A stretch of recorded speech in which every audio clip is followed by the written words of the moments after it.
عصر کا وقت تھا۔ دو نوجوان ایک قبرستان میں قبر کی کھدائی کروا رہے تھے۔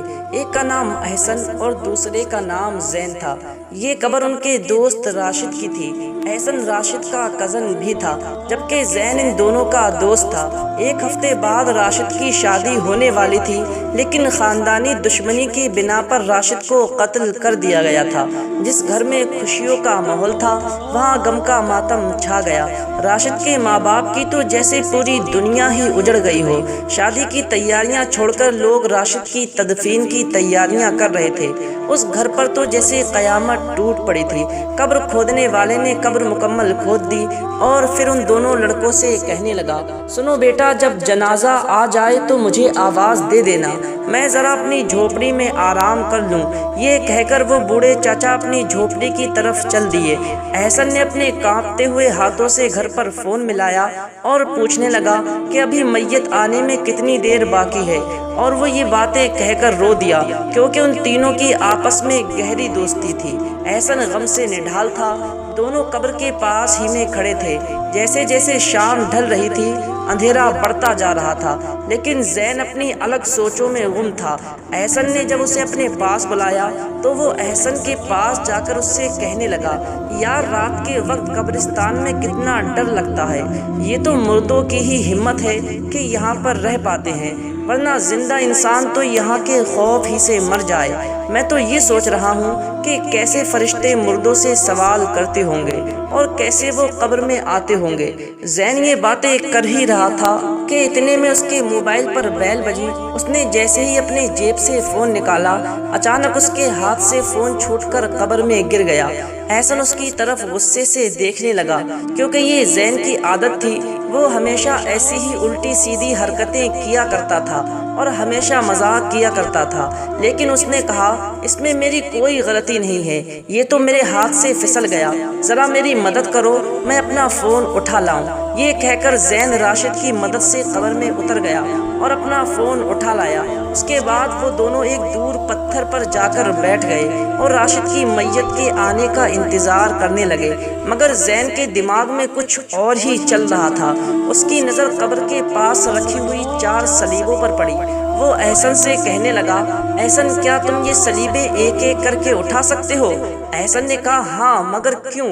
تب زین نے کہا، میں تھوڑی دیر کے لیے راشد کی قبر میں جاؤں گا اور وہاں اپنے فون کے کیمرے کو اوپن کر کے رکھ دوں گا، تم اوپر سے یہ صلیبیں رکھ دینا، میں دیکھنا چاہتا ہوں کہ قبر میں کیا ہوتا ہے۔ اور جب قبر کے اوپر صلیبیں رکھی جاتی ہیں تو وہاں کیسا ماحول ہوتا ہے۔ احسن اس کی بات سن کر تھر تھر کانپنے لگا اور اسے ڈانٹنے لگا اور کہنے لگا، یار، تمہیں یہاں بھی شرارت سوجھ رہی ہے، تمہیں ڈر نہیں لگتا؟ اگر اتنی دیر میں جنازہ آ گیا اور ہم لوگ پکڑے گئے تو کیا ہوگا، اور سب کیا سوچیں گے کہ اپنے ہی دوست کی قبر کے ساتھ ایسا مذاق کر رہے ہیں۔ نہیں بھائی نہیں، میں تمہاری اس میں کوئی مدد نہیں کروں گا۔ زین نے اسے منانا شروع کر دیا کہ بس کچھ ہی دیر کی تو بات ہے۔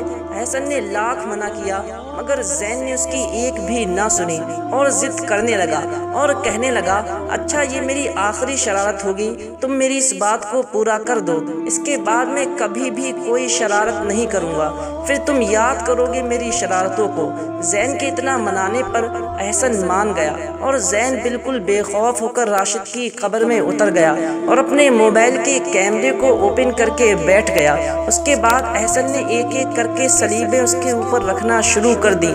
3 صلیبیں رکھنے کے بعد احسن جب چوتھی صلیب لایا تو زین سے کہنے لگا، کیا میں تمہارے اوپر مٹی بھی ڈال دوں؟ تو زین نے کہا، تمہیں اس کی بھی اجازت ہے، مٹی ڈال دو۔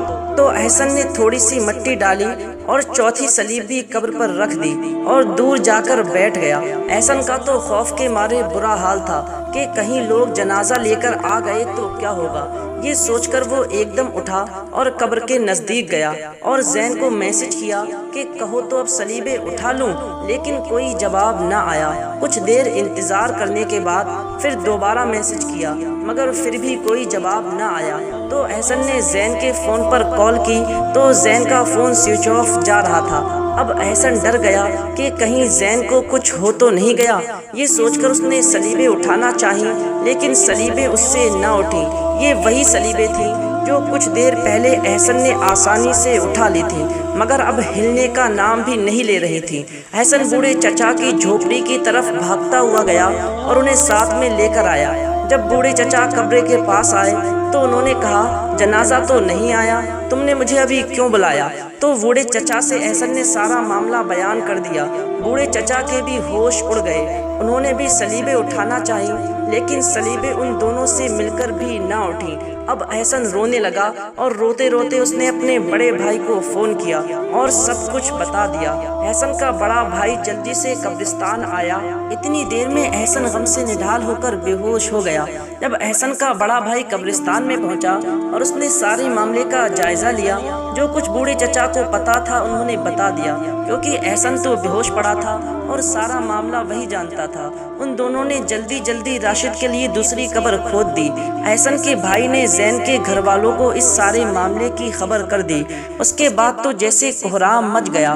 زین کے گھر والے بھی قبرستان آ گئے اور وہ لوگ یہ الزام لگانے لگے کہ کہیں ایسا تو نہیں ہے کہ احسن نے ہی زین کو قتل کر دیا ہو، لیکن یہ بات تو تبھی معلوم پڑ سکتی تھی جب اس کی قبر سے سلیبیں ہٹ جاتی، مگر یہ عجیب بات تھی کہ سارے لوگوں سے مل کر بھی وہ سلیبیں نہ ہٹ سکیں۔ اتنے میں زین کو بھی ہوش آ گیا، اس نے سارا معاملہ لوگوں کو بتا دیا۔ سب لوگ حیران تھے کہ ایسا کیسے ہو سکتا ہے، جو زین کچھ دیر پہلے سلامت تھا اچانک اس کو کیا ہو گیا؟ لیکن خدا کے بنائے ہوئے قانون میں دخل دینے کا انجام زین کو بھگتنا پڑا۔ راشد کی قبر میں دفنانے کے بعد لوگ اپنے اپنے گھروں پر چلے گئے۔ زین کی شرارت اس کی موت کا سبب بن گئی۔ اس کی موت کو 1 مہینہ گزر چکا تھا۔ احسن کے دماغ میں زین کی کہی ہوئی وہی باتیں گھوم رہی تھیں جو اس نے قبرستان میں احسن سے کہی تھی کہ یہ میری آخری شرارت ہوگی، اس کے بعد تم میری شرارتوں کو یاد کیا کرو گے۔ دوستو، اگر آپ کو آج کی ویڈیو اچھی لگی ہو تو اپنے دوستوں میں سے شیئر ضرور کریں، اور اگر آپ ابھی ہمارے چینل پر نئے آئے ہیں تو نیچے دیے گئے سبسکرائب بٹن پر کلک کریں، پھر بیل آئیکن پر کلک کر کے ہمارے اس چینل سے جوائن ہو جائیں تاکہ آپ کوئی بھی آنے والی نئی ویڈیو مس نہ کرنے پائیں۔